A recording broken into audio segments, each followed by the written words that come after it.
Welcome back to the Broadman Word, and we are looking at, yes, the life of Daniel recently, but the passage about the fiery furnace with Shadrach, Meshach, and Abednego, I think is just so good that we can't pass it up.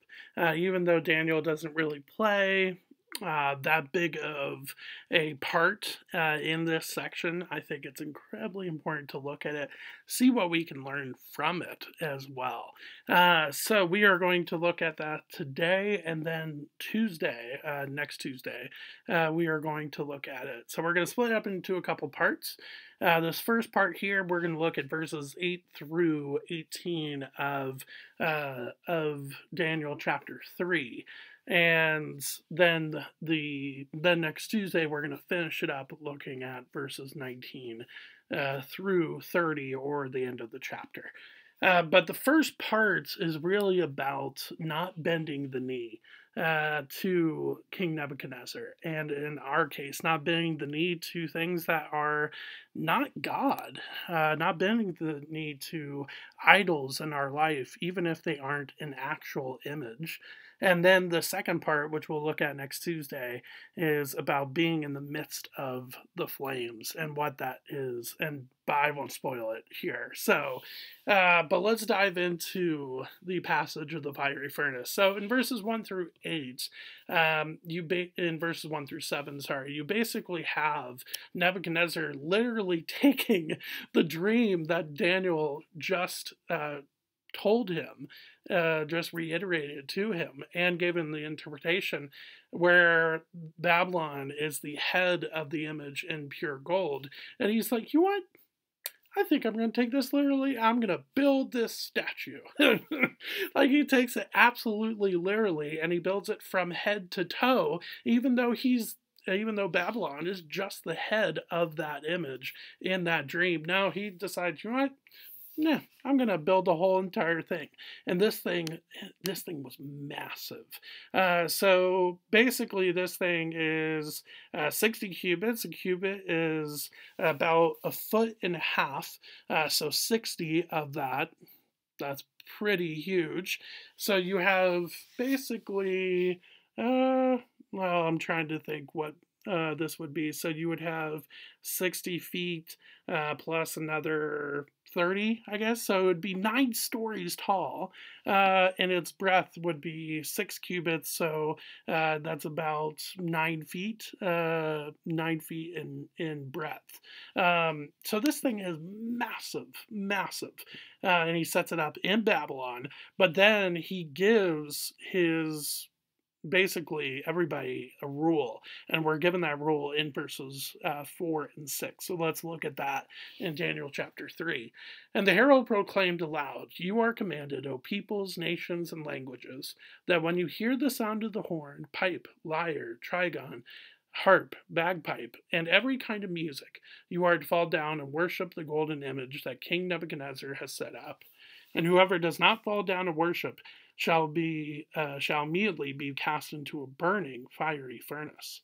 Therefore," verse 7, "as soon as all the peoples heard the sound of the horn, pipe, lyre, trigon, harp, bagpipe, and every kind of music, all the peoples, nations, and languages fell down and worshipped the golden image that King Nebuchadnezzar had set up." So you have just this massive, massive statue, and it is, again, 90 feet in height, 9 feet in breadth.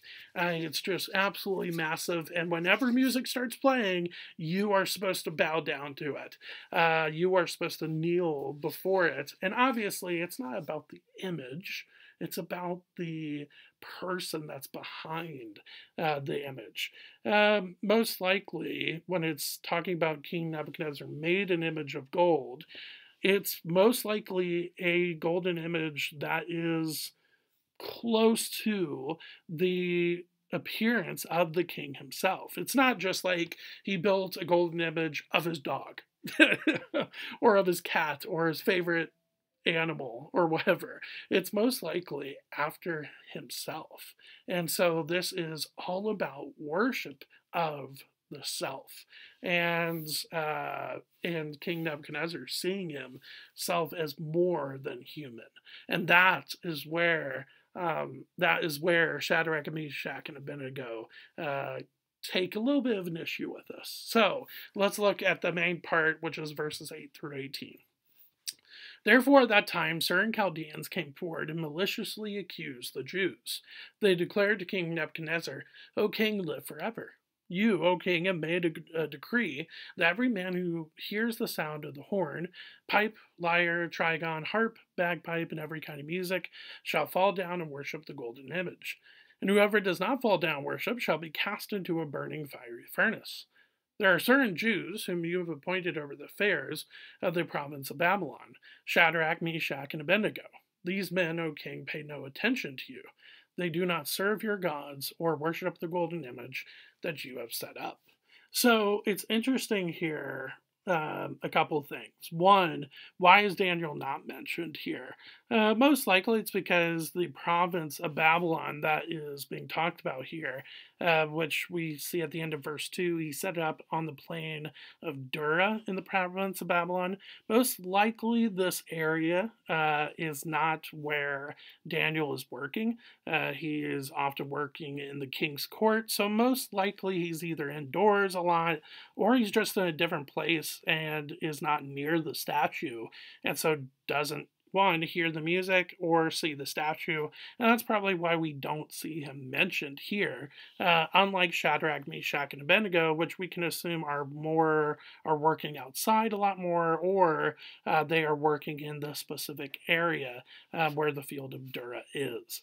That's my guess why we see that. The second thing, and I know I've harped on this a little bit already, but again, the idea of keeping the Hebrew names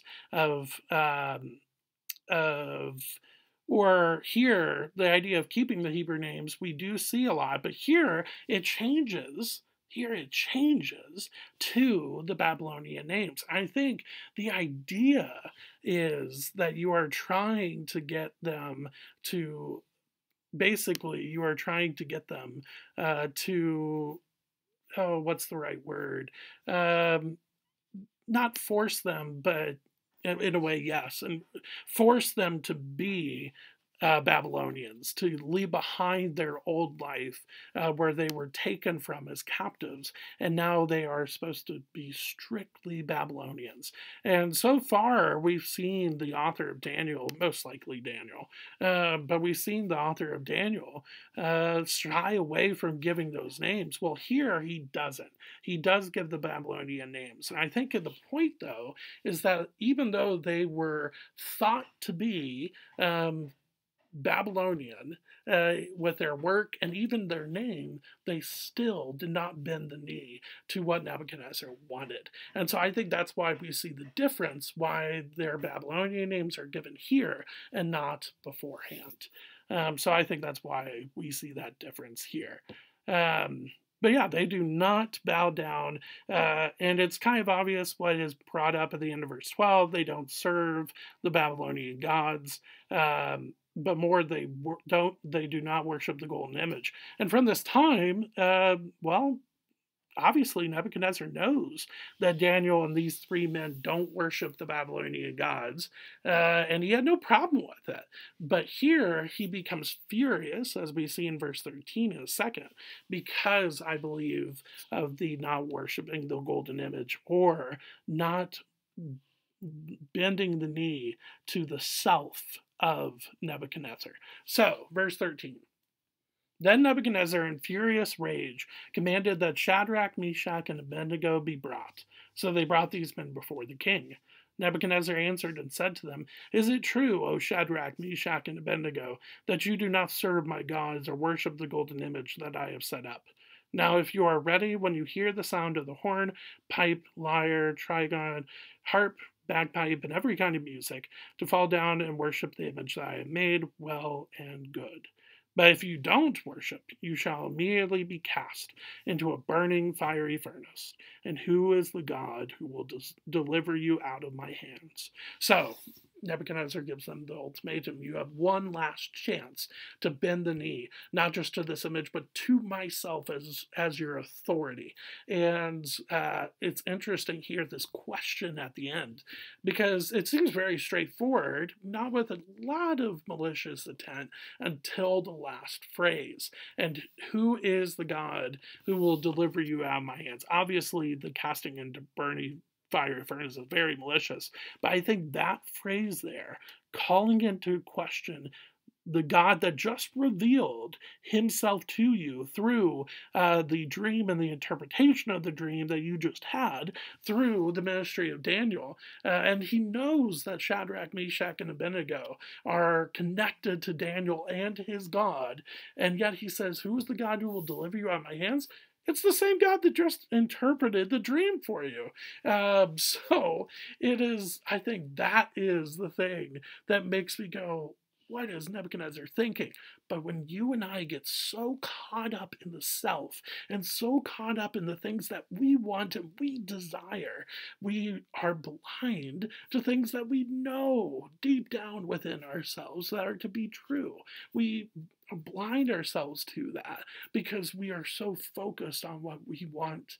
And so I think that's what is happening to Nebuchadnezzar here. Well, obviously, Shadrach, Meshach, and Abednego are not following that route and are not falling into that trap. Verse 16. Shadrach, Meshach, and Abednego answered and said to the king, O Nebuchadnezzar, we have no need to answer you in this matter.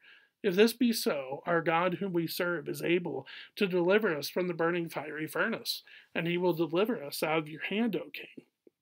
But if not, be it known to you, O king, that we will not serve your gods or worship the golden image that you have set up. So basically they said, look, we know what is true. We know that our Lord is the only God. And so therefore, our mind is already set. That phrase, we have no need to answer you in this matter, it's because they are so certain about what God has called them to do, and that he will also see them through whatever it might be. First, he will deliver them out of the fiery furnace, which, spoiler alert, is what happens. Or, the other hand, they will stand firm in their convictions, in their belief, and in their faith, even if it leads to their death. So that is the setup for the great passage of the fiery furnace. And it really does have to do with not bending the knee and not surrendering to idols within your life and keeping God at the center of your heart, your desires, and your will. And all of that then leads into the rest of the passage of the fiery furnace, which we will look at next Tuesday. But I thank you for spending a little bit of time with me today as we dove into Daniel chapter 3 with the Broadman word. I will see you next Tuesday as we wrap up the fiery furnace. See you then.